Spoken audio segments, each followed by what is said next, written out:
నమస్కారం అండి. నా పేరు డాక్టర్ సువర్చల. జీవా ఫర్టిలిటీ సెంటర్స్లో సైంటిఫిక్ డైరెక్టర్ని. సంతానలేమి సమస్య ఉన్నప్పుడు ట్రీట్మెంట్ ఆప్షన్స్ చాలా ఉంటాయి. నిరాశ పడకూడదు. సమస్య ఏంటో తేల్చుకుంటే తప్పకుండా దానికి ఒక పరిష్కారం ఉంటుంది. కోర్స్ అండాలు అస్సలు లేవు, కణాలు అస్సలు లేవంటే ఎగ్ డొనేషన్ అంటే అండాలు డొనేట్ చేయడము, కణాలు లేవంటే స్పర్మ్ డొనేషన్, కణాలు డొనేట్ చేయడం అనేది జరుగుతుంది. ఈ డొనేషన్ చేసే వాళ్ళు కూడా చాలా రిలయబుల్ పీపుల్ ఉంటారు, టెస్టెడ్ ఉంటారు, జబ్బులు లేని వాళ్ళు, తక్కువ వయసు వాళ్ళు ఉంటారు. అండ్ మీ అంగీకారం లేనిది జరగదు, కన్సెంట్ తీసుకొని చేయడం జరుగుతుంది. అలానే కణాలు కూడా మీ కన్సెంట్ లేనిదే, మీ అనుమతి లేనిదే ఈ స్పర్మ్ డొనేషన్, ఎగ్ డొనేషన్ అనేది జరగదు. సో సమస్యలు బట్టి ట్రీట్మెంట్ ఆప్షన్స్ ఉంటాయి అన్నమాట. ఇవాళ మనము ట్రీట్మెంట్ ఆప్షన్స్ గురించి మాట్లాడుకుందాం. ముఖ్యంగా ట్యూబ్స్ బాగున్నాయి, అండాశయాల్లో అండాలు బాగున్నాయి, తర్వాత గర్భసంచి బాగుంది, అమ్మాయి వయసు తక్కువ ఉంది, వాళ్ళ భర్త కణాలు బాగున్నాయి అనుకోండి. అలాంటప్పుడు ఓవ్యులేషన్ ఇండక్షన్ అనేది చేసుకుంటూ టైమ్డ్ ఇంటర్కోర్స్ చేయమంటారు. ఏంటది? మామూలుగా ట్యాబ్లెట్స్ ఇస్తారు, మీ అండాశయాల్లో అండాలని పెంచుతారు. అండాలంటే మరీ ఎక్కువ కాదు, ఒకటో రెండో, అది పెంచి కరెక్ట్ సైజ్కి వచ్చినప్పుడు కరెక్ట్గా మీ పీరియడ్ మధ్యలో వస్తుంది అనమాట. అది అలాంటప్పుడు దాన్ని విడుదల చేస్తారు. విడుదలైన తర్వాత అది ట్యూబ్లోకి వచ్చి ఉంటుంది. ఈ అండం లైఫ్ 12 to 24 hours ఉంటుందండి. సో మీరు అది గమనించుకోవాలి. అది పొద్దాకు ఉండదు, దాని షెల్ఫ్ లైఫ్ చాలా చిన్నగా ఉంటుంది.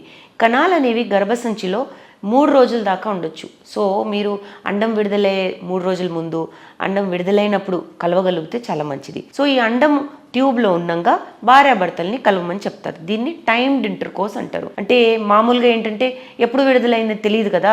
సో ఓవ్యులేషన్ ఇండక్షన్లో ఏంటంటే మనమే పెంచుతున్నాము, మనమే విడుదల చేస్తున్నాం కాబట్టి ఎప్పుడు కలవాలనేది కూడా మీ డాక్టర్ మీకు సలహా ఇవ్వడం జరుగుతుందన్నమాట. Next ovulation induction and IUI. ఇందులో ఏంటి? ఇవే ట్యాబ్లెట్స్ ఇస్తారు, ఈ అండం పెంచుతారు, మళ్ళీ ఒకటో రెండో తప్ప ఎక్కువ మెడికేషన్ ఇవ్వకూడదు. ఎందుకంటే మన గర్భసంచిలో ఒక బేబీ కోసమే స్పేస్ ఉంటుంది, రెండోది అతి కష్టం మీద, మూడోది చాలా కాంప్లికేషన్స్ ఉంటాయి. సో మీరు ఎప్పుడు ట్విన్స్ అవ్వాలి, ట్రిప్లెట్స్ అవ్వాలని కోరుకోకూడదు. యాక్చువల్లీ ఏంటంటే ఒక హెల్దీ బేబీ అయితే చాలు. సో ఈ ఐయుఐలో ఏం చేస్తారు? అండం పెంచుకొని దాన్ని విడుదల చేసి ట్యూబ్లో ఉన్నంగా భర్త స్పర్మ్స్ తీసుకొని, కణాలు తీసుకొని దాన్ని ప్రాసెస్ చేస్తారు. ప్రాసెసింగ్ ఏంటంటే ల్యాబొరేటరీలో చేసే ప్రాసెసింగ్ చాలా సింపుల్, ఒక గంటలోనే చేసే ప్రాసెసింగ్. ఆ కణాల నుంచి బాగున్న కణాలే తీసుకుంటారు. చచ్చిపోయినవి లేదా ఆకారంలో బాలేనివి, కదలిక బాలేని కణాలు, దాంట్లో ఇన్ఫెక్షన్స్ ఏమైనా ఉంటే వాటిని తీసేసి బాగున్న కణాలని గర్భసంచిలోకి వేయడం జరుగుతుంది. మామూలుగా ఏంటంటే భార్యాభర్తలు కలిసినప్పుడు వీర్యం అనేది బయటే ఉండిపోతుంది, కణాలు అనేవి సర్విక్స్ నుంచి పైదాకా వెళ్తాయి అనమాట. ఐయుఐలో మనం ఏం చేస్తున్నాము? వీర్యం తీసుకోము, ఉట్టి కణాలు, అది కూడా బాగున్న కణాలే తీసుకొని గర్భసంచిలో వేస్తున్నాం. కాబట్టి డిస్టెన్స్ అంటే కణాలకి అండంకి డిస్టెన్స్ అనేది తగ్గిపోతుంది. ఈ కణాలు అనేవి తొందర చేరగలుగుతాయి అండం దాకా, ఫలదీకరణం తొందరగా అవుతుందన్నమాట. సో ఈ ఐయుఐ పద్ధతి వల్ల మీ సక్సెస్ రేట్ 0 ఉందనుకోండి, ప్రస్తుతానికి ఐయుఐ వల్ల 15 to 20% అయ్యే అవకాశాలు ఉంటాయి. అంటే 20% దాకా పెరగచ్చు. సో మంచి ట్రీట్మెంట్, తక్కువ మెడికేషన్, తక్కువ కాస్ట్, తక్కువ టైం, తక్కువ ఇన్వేజివ్ అంటాం. అంటే ఎక్కువ మీకు అనెస్థీసియా లేదా గుచ్చడం, పొడవడం అవన్నీ ఉండవు అనమాట. కాకపోతే కొన్నిసార్లు రెస్పాన్స్ బాగాలేకపోతే ఇంజెక్షన్స్ ఇవ్వడానికి తప్పదనమాట. ఈ ఇంజెక్షన్స్ ఏంటంటే హార్మోన్స్, మీ బాడీ ఆల్రెడీ ప్రొడ్యూస్ చేసే హార్మోన్సే, కొంచెం డోస్ ఎక్కువ ఇస్తాం అనమాట. Next treatment IVF, in vitro fertilization. దీన్ని మనం టెస్ట్ ట్యూబ్ బేబీ అని ముందు చెప్పేవాళ్ళం. ఇప్పుడు ఐవీఎఫ్ అని అందరికీ అవగాహన వచ్చింది కాబట్టి ఐవీఎఫ్ అని చెప్పుకుంటాము. ఐవీఎఫ్లో ఏంటంటే ఇంజెక్షన్స్ ఎక్కువ ఇస్తారు. ట్యూబ్స్ బ్లాక్ ఉన్నవాళ్ళు, గర్భసంచిలో ఇష్యూస్ ఉన్నవాళ్ళు, అండాశయాల్లో అండాలు తక్కువ ఉన్నవాళ్ళు, ఎండోమెట్రియోసిస్ ఉన్నవాళ్ళు, పీసీఓడి ఉన్నవాళ్ళు, వీళ్ళందరూ ఏంటంటే ఈ ఐవీఎఫ్తో బెనిఫిట్ పొందొచ్చు. చాలా లాభాలు ఉంటాయి వాళ్ళకి. అండాలు ఎక్కువ తీసుకోవడం జరుగుతుంది. దీనికోసం ఇంజెక్షన్స్ ఇస్తారు. ఒక 10 రోజుల పాటు ఇంజెక్షన్స్ ఇచ్చి 11వ 12వ రోజు మీకు మత్తుమంది ఇచ్చి సన్నటి సూది ద్వారా ఈ అండాలని బయటికి తీయడం జరుగుతుంది. మీ భర్త కణాలతో కలపడం జరుగుతుంది. అండాలని కలిపిన తర్వాత ఒక 3-5 రోజుల వరకు లెబారెటరీలో స్టడీ చేస్తాం.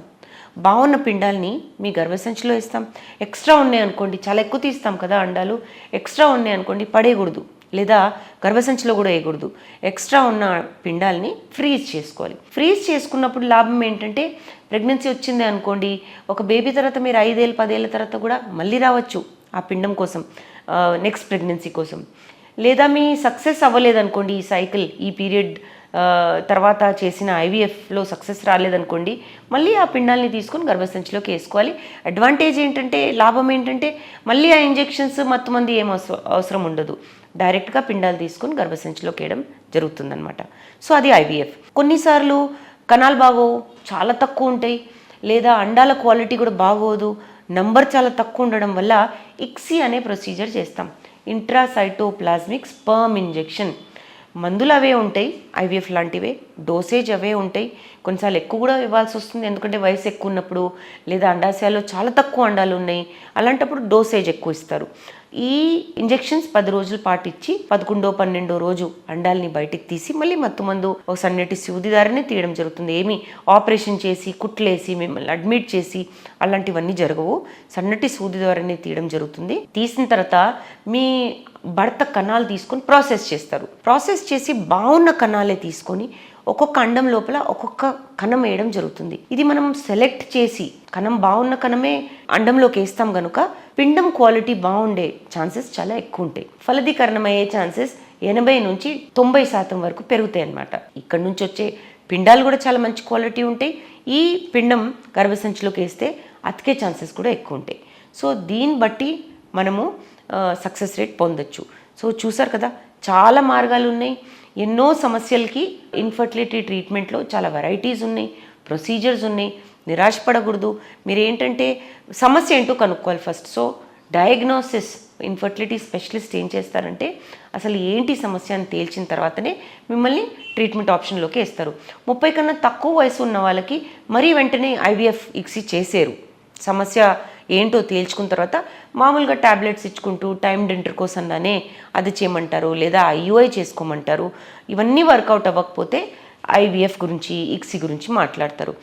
35 కన్నా ఎక్కువ, 40 కన్నా ఎక్కువ ఉన్న వాళ్ళల్లో అండాశయాలు తక్కువ ఉంటాయి కాబట్టి ఎక్కువ టైం వేస్ట్ చేయకూడదని ఐవీఎఫ్, ఇక్సీ సలహా ఇవ్వడం జరుగుతుంది. అఫ్కోర్స్ డెఫినెట్గా అన్నీ ఏంటంటే మీ అనుమతి లేకుండా ఈ ట్రీట్మెంట్ ఆప్షన్స్ చేయకూడదు, చెయ్యము. కాబట్టి మీరు మీ డాక్టర్తో డిస్కస్ చేశాకనే ఈ ఆప్షన్స్ని సెలెక్ట్ చేసుకోవడం చాలా మంచిది. వీటి గురించి ఇంకా వివరాల కోసం తప్పకుండా జీవా ఫర్టిలిటీ సెంటర్స్కి విచ్చేయండి. Thank you.